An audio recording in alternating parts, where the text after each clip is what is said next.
The morning began like any other, a gray sky, the faint hum of traffic, and the distant chatter of the news playing on TV screens inside a crowded New York City cafe. Ethan Carter sipped his coffee, scrolling through his phone, barely paying attention to the reports of violent riots breaking out across the country. These things happen all the time. But something about today's headlines unsettled him. Emergency quarantine enforced in Chicago following multiple violent attacks, the news anchor's voice crackled through the radio. Ethan frowned. He scrolled further and clicked on a leaked video making rounds on social media. The footage showed a man staggering through a parking lot, blood dripping from his mouth. He lunged at a police officer, tearing into his throat with his teeth. The cop fired at him, but the man didn't stop. A chill crawled down Ethan's spine. This wasn't normal. Across the country, Dr. Olivia Mercer sat in her dimly lit CDC lab in Atlanta, staring at the computer screen. The data was disturbing. Patients infected with an unknown virus were displaying erratic, violent behavior and rapid cellular decay. No known pathogen acted like this. Olivia felt her pulse quicken as she typed out her report. Unknown viral strain. Causes extreme aggression, cannibalistic tendencies. Rapid spread potential. Highly contagious. A sudden knock at the door startled her. "Dr. Mercer, we have a situation," a security officer said. Moments later, Olivia was led to an observation room where a restrained patient convulsed violently. He had been bitten by one of the infected. His skin paled, eyes darkened, and within minutes, he died. But the horror didn't stop there. His body twitched. Then he moved. He let out an inhuman growl and lunged at the glass, his once lifeless eyes now filled with hunger. Panic gripped Olivia. This wasn't just another virus. This was something else. Meanwhile, back in New York, Ethan's phone rang. His friend, Mark, was on the other end, his voice frantic. "Ethan, it's happening here. The news is downplaying it. People are attacking each other in the streets. I saw someone get." The call cut off. Ethan looked out the cafe window. A woman screamed as a man tackled her to the pavement. People rushed to help, only for the attacker to sink his teeth into her face. Chaos erupted. Ethan's instincts screamed at him to run. This wasn't a riot. This was something much worse. He grabbed his bag and bolted for his apartment, shoving past panicked crowds. Sirens wailed in the distance. The sky, once dull gray, was now streaked with smoke and fire. As he reached his apartment, he slammed the door shut and turned on the TV. Emergency alerts flashed across the screen. National emergency declared. Stay indoors. Avoid contact with infected individuals. Ethan's breath came in ragged gasps. The world as he knew it was unraveling. And deep inside, he knew this was just the beginning. Screams echoed through the streets as chaos spread like wildfire. The once bustling city of New York had turned into a nightmare, where the dead roamed freely, attacking anything that moved. Ethan Carter pressed his back against his apartment door, heart hammering in his chest. The emergency broadcast on his TV flickered, repeating the same chilling message. Martial law has been declared. Stay inside. Await further instructions. Do not engage with the infected. The infected. That word sent a chill down his spine. This wasn't just some random outbreak or riot, this was a full-scale catastrophe. Outside, his neighbors were screaming. A gunshot rang out. A car alarm blared, drowned out by distant sirens. Ethan ran to his window and peered outside. The streets were no longer controlled by the living. A woman sprinted down the road, pursued by 3 blood-covered figures. She tripped, screaming for help, but no one came. One of the creatures lunged at her, sinking its teeth into her shoulder. Ethan's stomach churned as she shrieked in agony, thrashing as the monsters ripped into her flesh. Then she stopped moving. Her body twitched violently. And then, she got back up. Her lifeless eyes scanned the streets before she turned and attacked another survivor. Ethan stumbled back from the window, his mind racing. He grabbed his phone and dialed his friend Mark again, but it went straight to voicemail. He tried his sister, Lauren, who lived on the other side of the city. No answer. A loud bang on his door snapped him back to reality. "Ethan! Open up, man! It's Jake!" Ethan hurried over, unlocking the door. Jake Wallace, his neighbor from the floor below, rushed inside, slamming the door behind him. His face was drenched in sweat, his eyes wide with fear. "Dude, we gotta get out of here," Jake gasped. "It's bad. Real bad." Ethan grabbed his bag, stuffing it with supplies, bottled water, a flashlight, his pocket knife. He looked at Jake. "Where do we go?" Jake swallowed hard. "The police station. If anywhere's safe, it's there." But when they reached the hallway, the distant screams told them otherwise. Meanwhile, CDC, Atlanta. Dr. Olivia Mercer stood frozen in the CDC's containment lab, staring at the security monitor. The infection had already breached the facility. Security personnel were being overrun. Gunfire echoed through the halls as infected scientists attacked their former colleagues. Blood smeared the walls, and the desperate cries of the dying filled the speakers. Her lab assistant, Dr. Elliot Ross, shook her by the shoulder. "Olivia! We need to get out of here. Now!" Olivia's mind was spinning. This wasn't supposed to happen. They were supposed to contain the virus, study it, find a cure. But it had spread too fast. A chilling realization gripped her. This wasn't a natural mutation. Someone had designed it to spread this way. She glanced at her research notes, half-completed theories, fragmented data on the virus's structure. If she could get to a secure location, she could still study it. Maybe even find a way to stop it. If it wasn't already too late. A loud crash outside the lab made her decision for her. She grabbed her notes and turned to Elliot. "We're getting out of here. Now." Back in New York, the streets of hell. Ethan and Jake sprinted through the firelit streets, dodging abandoned cars and mangled corpses. The police station was only a few blocks away, but the roads were crawling with the infected. The two ducked behind an overturned taxi as a horde of zombies shambled past, their grotesque faces twisted in a hunger that made Ethan's skin crawl. "Shoo," Jake whispered. "Don't make a sound."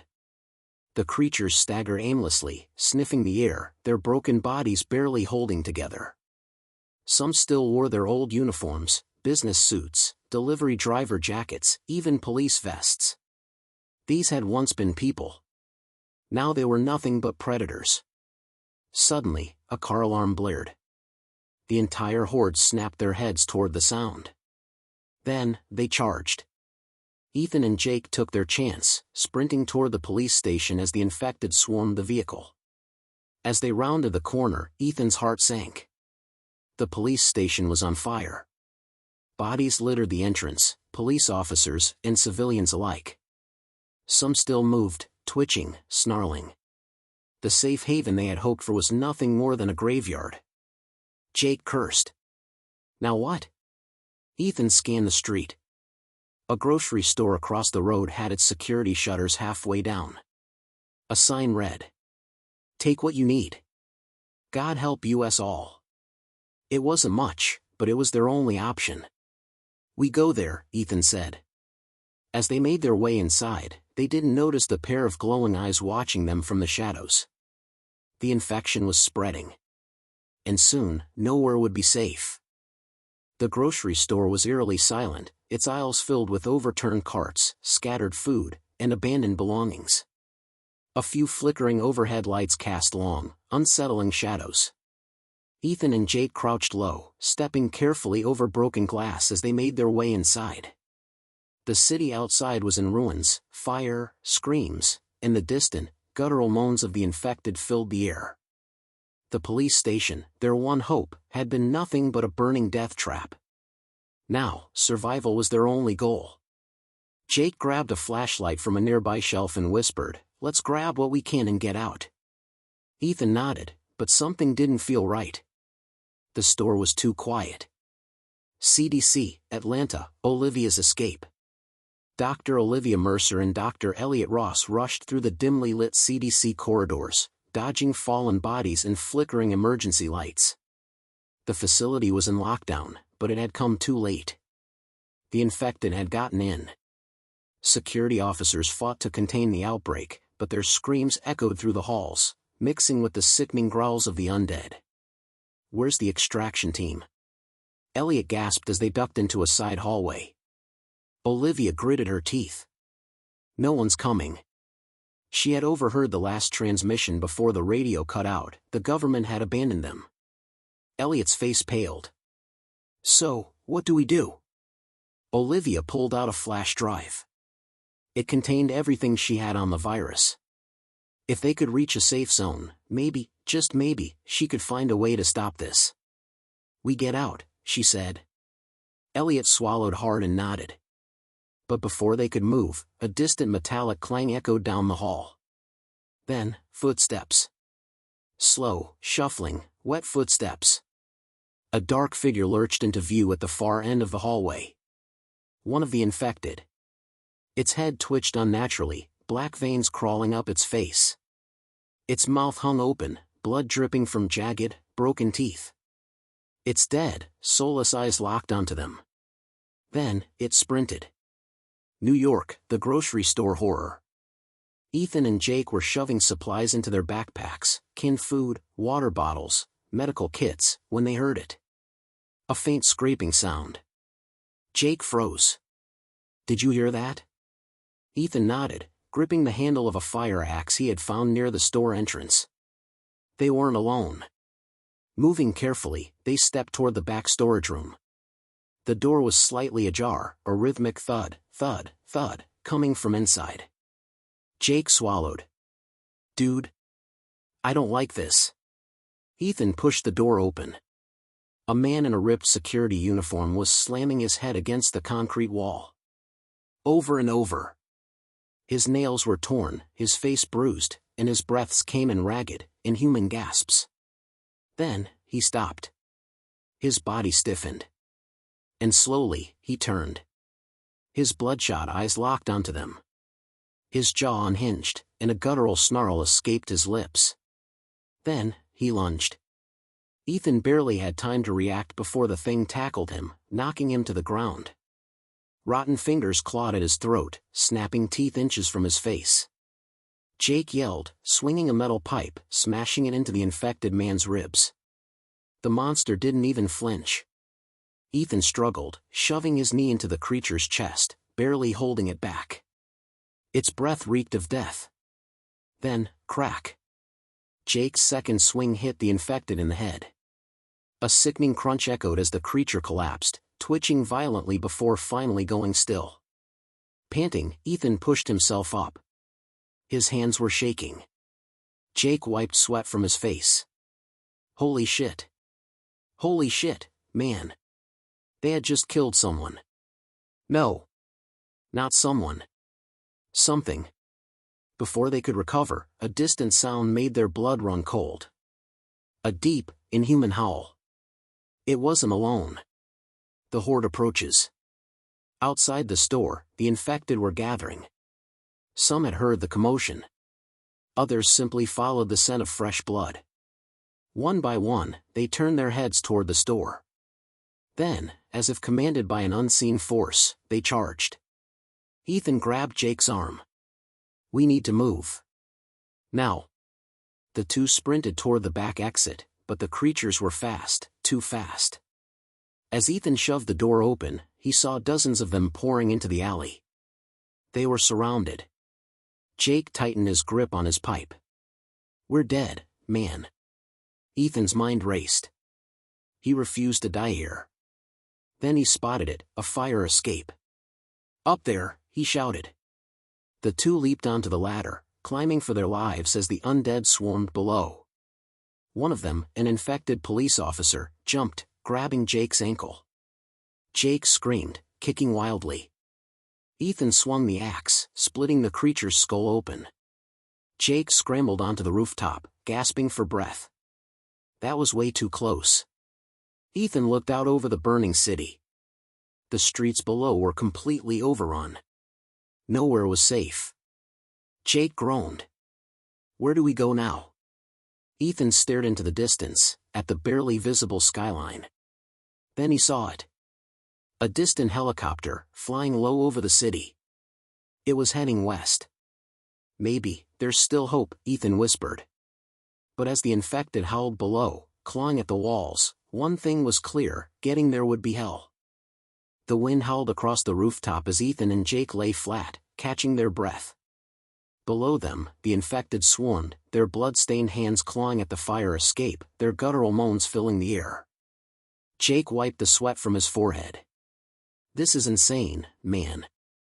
There's gotta be thousands of them." Ethan stared at the distant helicopter, barely visible through the thick smoke rising from the burning city. It was moving west. "We need to get to higher ground," Ethan said. "Somewhere we can signal them." Jake scoffed. "You really think they're looking for survivors?" Ethan didn't answer. He wasn't sure. But doing nothing meant dying here. Suddenly, a loud explosion rocked the city. A nearby gas station erupted into flames, sending a shockwave through the streets. The infected turned toward the blast. It was a distraction. Ethan's eyes widened. "This is our chance. While they're focused on the explosion, we move." Jake nodded, gripping his metal pipe. "All right, man. Let's do this." They sprinted across the rooftop, leaping over vents and dodging debris. The next building was a few feet away, a risky jump. Ethan took a deep breath. Then he jumped. His boots slammed onto the concrete, his body rolling to absorb the impact. He turned to see Jake hesitate. "Hurry up," Ethan urged. Jake backed up, took a running start, and leaped. For a terrifying second, he came up short. His fingers barely caught the edge of the rooftop. "Shit! Ethan, help me!" Ethan lunged, grabbing Jake's wrist. His arms burned as he pulled his friend up, just as the infected below reached the alley, snarling and thrashing. They had barely survived. But their nightmare was far from over. Meanwhile, CDC, Atlanta.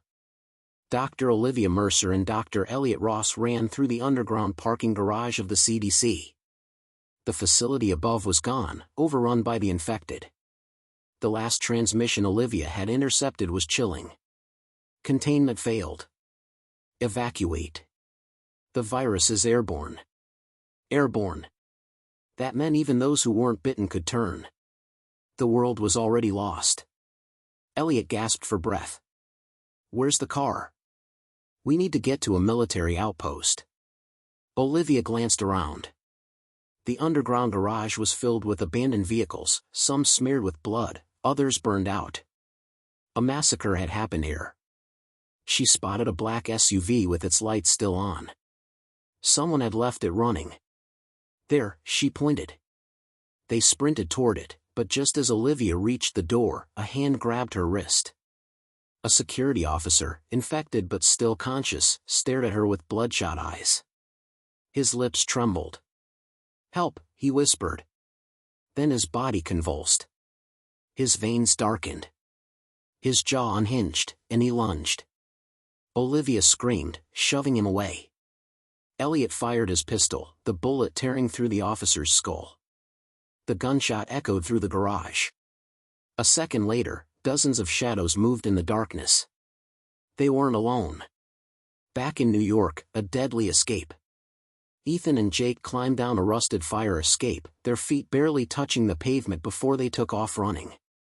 Their destination, an old broadcasting tower at the center of the city. If they could reach the top, maybe, just maybe, they could send a signal. But the streets were a war zone.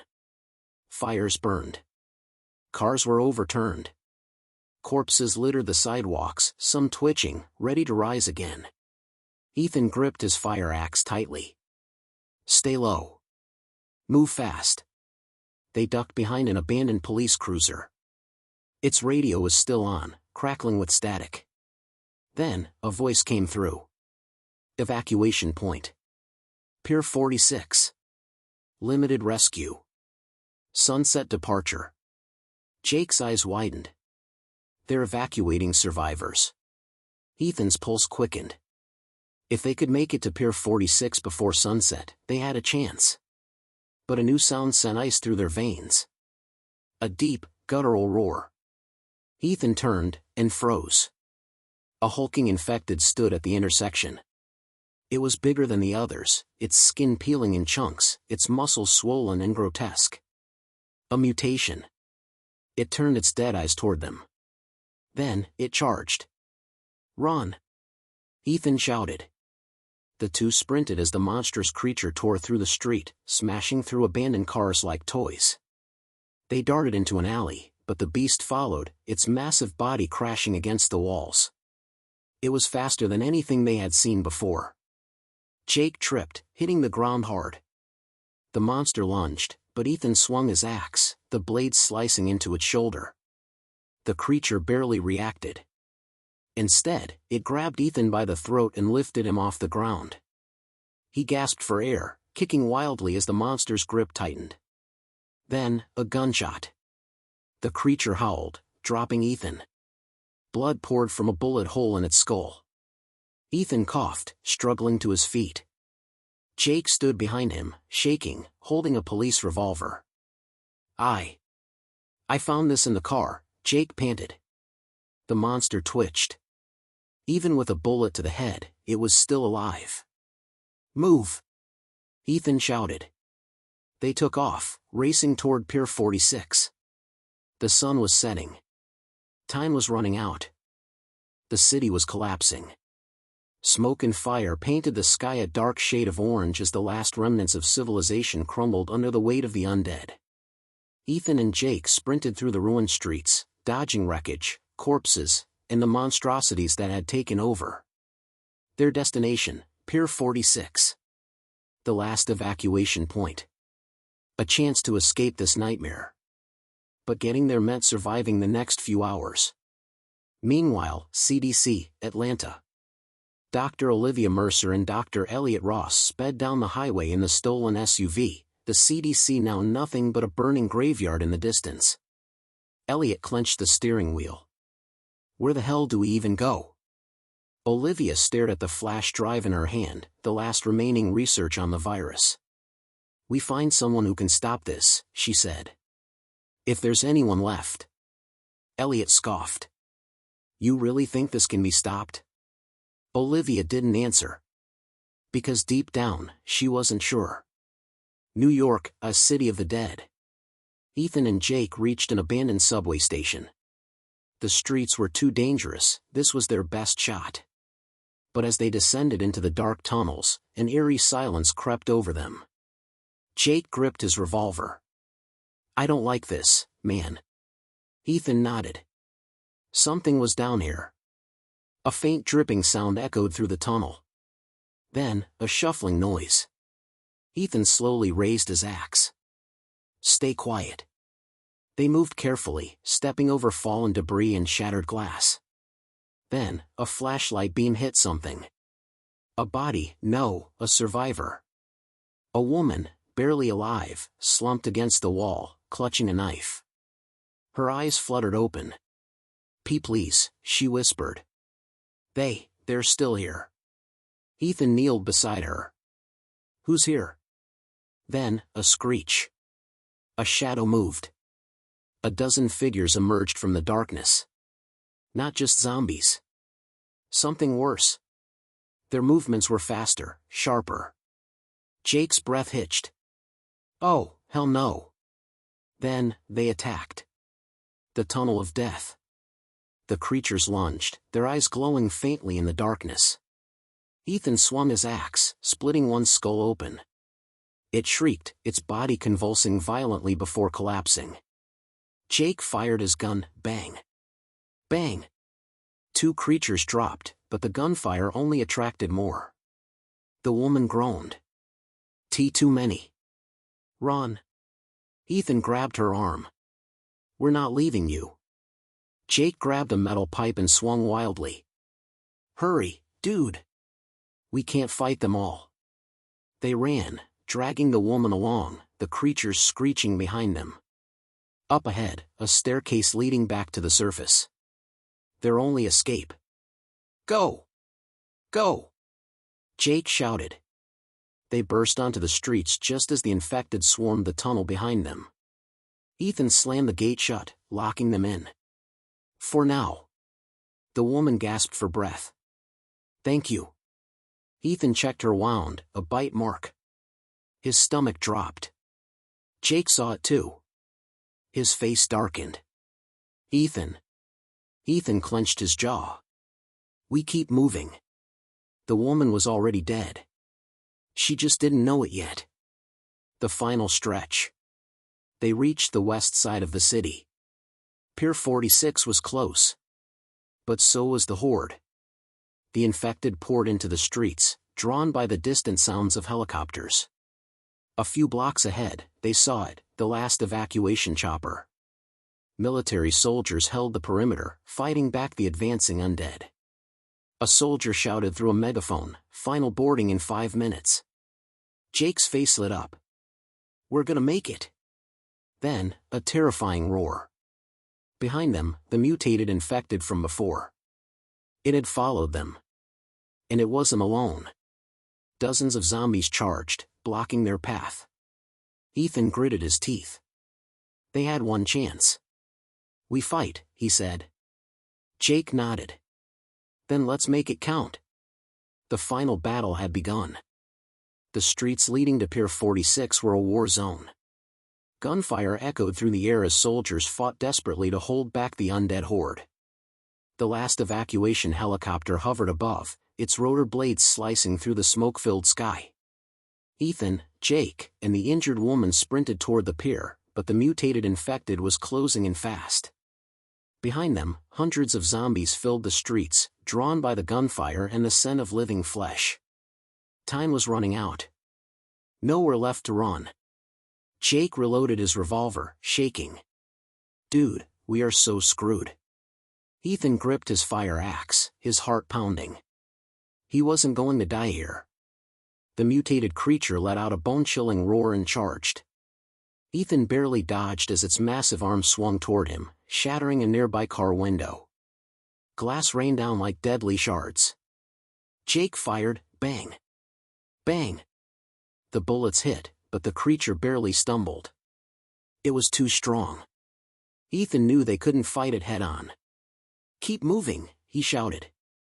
"We have to reach that chopper." The woman collapsed, coughing. The infection was spreading fast. I can't," she whispered. Ethan hesitated. Jake grabbed his arm. "Ethan, we don't have time." Ethan clenched his jaw. He hated it, but he knew Jake was right. The woman looked up at them, her eyes filled with understanding. "Go," she whispered. Ethan turned away as Jake pulled him forward. The sounds of the horde behind them grew louder. Then, the screaming started. The last stand. The pier was just ahead. Soldiers stood at the barricade, unloading their last rounds into the undead. A military officer spotted Ethan and Jake. "Survivors. Get them aboard," he yelled. Ethan's heart soared. They were so close. Then, the mutated infected leaped forward. It smashed into the barricade, sending soldiers flying. Ethan barely dodged as the monster's claws tore through the air. The helicopter's rotors began spinning faster. "Last boarding." "Hurry," the pilot shouted. Jake fired his final shot. Click. Out of bullets. Ethan tightened his grip on the axe. They couldn't outrun it. They had to kill it. Killing the monster. The mutated infected lunged at Jake. Ethan swung his axe with everything he had, the blade slicing into the creature's leg. The monster roared in agony, stumbling forward. A soldier tossed a grenade toward them. "Use it!" Ethan grabbed the grenade and ripped the pin out with his teeth. The monster snarled, towering over him. Ethan shoved the grenade into its mouth. The creature froze, its dead eyes widening.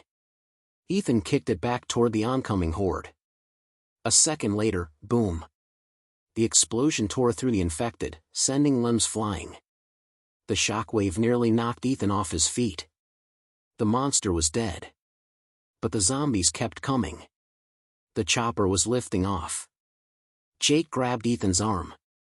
Jump! A leap of faith. The pier was crumbling. The last survivors scrambled onto the helicopter as the horde poured onto the docks.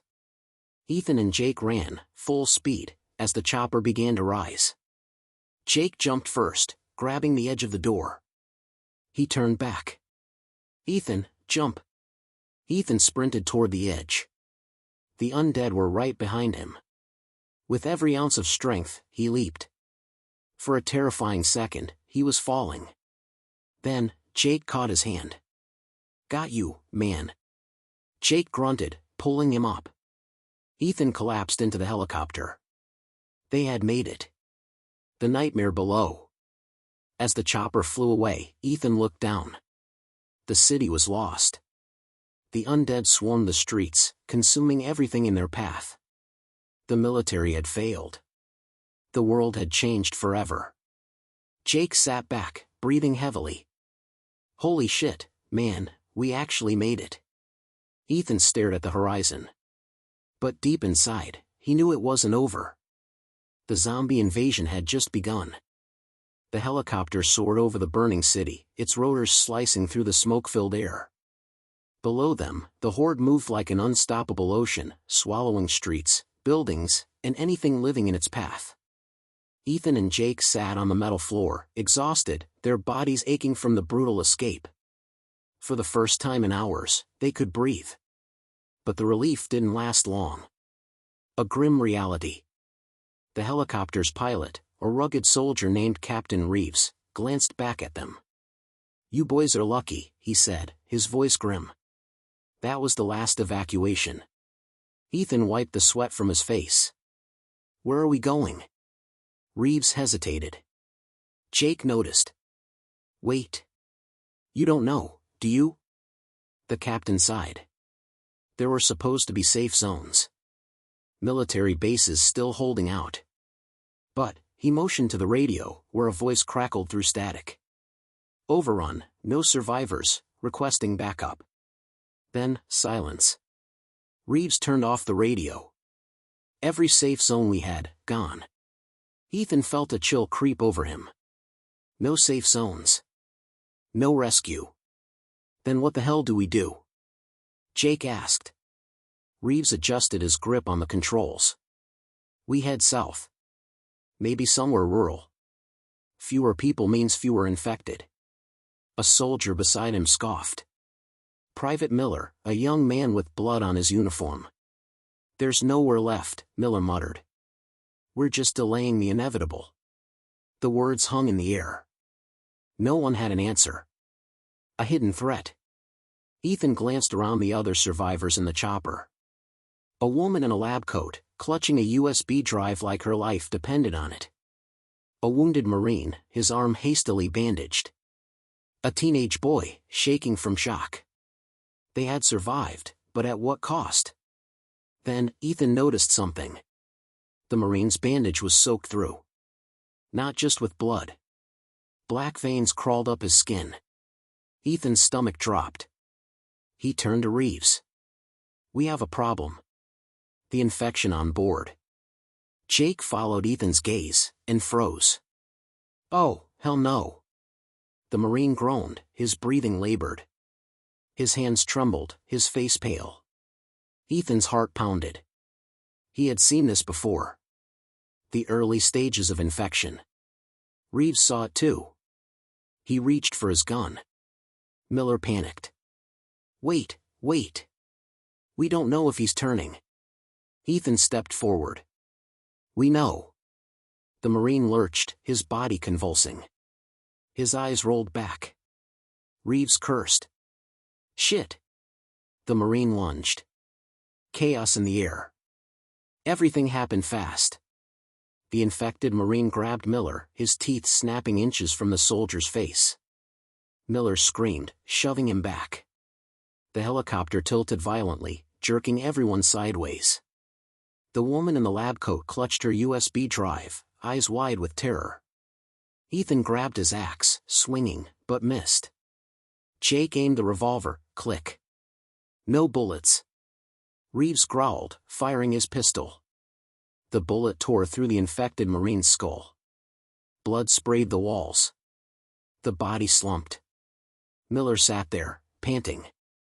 The silence was deafening. An impossible decision. Reeves turned to the survivors. His face was stone cold. We have to check everyone for bites. The teenage boy flinched. What? No. I'm fine. Reeves raised his gun. Show me. Ethan clenched his fists. This wasn't survival anymore. It was paranoia.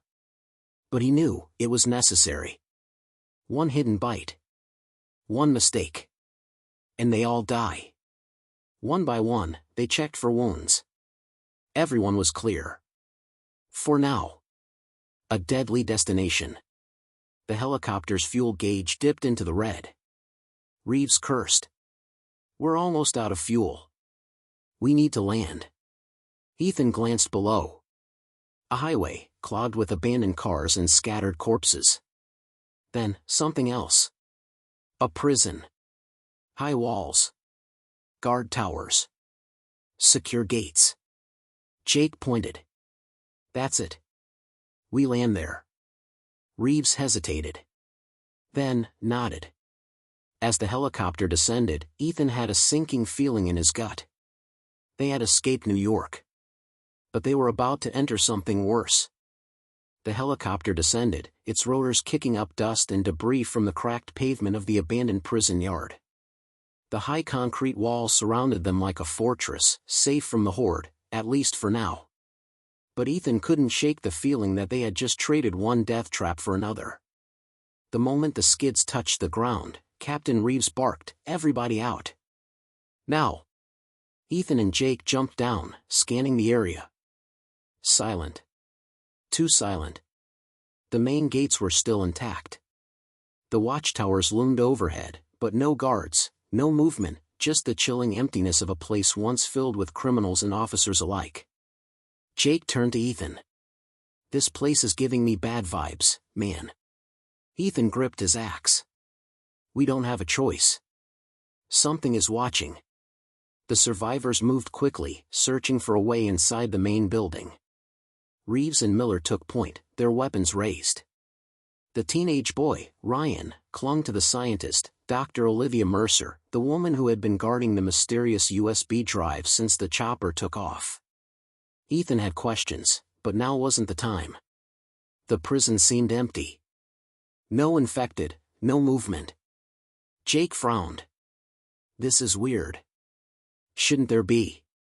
A loud bang echoed through the yard. Everyone froze. The sound had come from inside the prison. Then, shuffling. Something was in there. Reeves moved first. We secure the main hall. If we're lucky, this place is empty. Ethan wasn't so sure. The doors open. They forced open the heavy metal doors, stepping into the dark corridor of the prison. The air smelled of blood, decay, and something worse. Cells lined the walls, most open and empty. Some, however, had bodies inside, not moving, but clearly long dead. Jake swallowed. Damn, place must have gone to hell when the outbreak started. Miller glanced at the security office. If we can get the power running, we can lock down the gates and make this place secure. Reeves nodded. Ethan, Jake, you two check the cafeteria and infirmary. We'll handle security. Ethan didn't like splitting up, but he didn't argue. He had a bad feeling about this place. The horror within. Ethan and Jake moved cautiously through the prison halls, stepping over dried blood and broken furniture. The cafeteria doors were barricaded from the inside. Jake frowned. Someone locked themselves in. Ethan raised his axe. Or locked something out. They pried open the doors, and froze. Inside, bodies hung from the ceiling, their faces twisted in agony. A message was scrawled on the wall in dried blood. We let them in. Now we are all dead. Jake stumbled back. Nope. Nope. I hate this. Ethan scanned the room. Who's them? Then, a low growl. From the kitchen. A new kind of monster. Jake lifted his revolver. Please tell me that's the fridge making noise. A shadow moved behind the counter. Then, a figure stepped forward. Not a regular infected. A prisoner. Or what was left of one. He was still wearing his jumpsuit, but his skin was gray, stretched unnaturally over his bones. His eyes, black, empty voids. And when he opened his mouth, rows of jagged teeth. Jake's voice shook. That ain't a normal zombie, man. The creature lunged. Ethan barely dodged as it moved faster than any infected he had seen before. Jake fired, bang. Bang. Direct hits did nothing. The creature snarled, grabbing Jake by the throat, slamming him into a table. Ethan swung his axe, burying it into the creature's back. It shrieked, then turned its head 180 degrees to look at him. Ethan's blood ran cold. Jake coughed. Oh, hell no. The creature threw Jake aside and lunged at Ethan, when suddenly... boom! A shotgun blast tore through the creature's chest, sending it crashing to the ground. Ethan turned to see a man standing in the doorway. Rugged, scarred, holding a shotgun. You idiots just woke up the wrong demons, he muttered. A dangerous ally. The man stepped forward, reloading his shotgun. Jake groaned, getting up. Damn, man. Who the hell are you? The man narrowed his eyes. The last survivor of this hellhole. Ethan wiped blood from his face. That thing, what was it? The man stared at the corpse, his jaw tight. Something worse than a zombie. Ethan exhaled. Great. Footsteps echoed from the hallway, Reeves and Miller, guns raised. Miller frowned. Who the hell is this? The survivor looked at them. Unfazed. My name's Boone. He glanced at the horrifying message on the wall. And if you're planning to stay here, you're gonna want to hear what I have to say. The truth about the prison. Boone led them to a barricaded cell, filled with supplies. He explained what had happened. The prison had fallen fast when the outbreak hit. But some prisoners weren't normal. The infected mutated differently here. The guards tried to contain them. They failed. Boone looked them in the eyes. There's a reason this place is still standing. Ethan's stomach twisted. Why? Boone hesitated. Then he said something that made Ethan's blood turn to ice. Because the ones who changed first, they're still here. And they're waiting. The nightmare continues. The group sat in silence, the weight of Boone's words sinking in. They had escaped New York. But they had just walked into something far worse. Ethan gripped his axe. This wasn't the end of the nightmare. It was just the beginning of something new. To be continued. Fire. 2 of 2.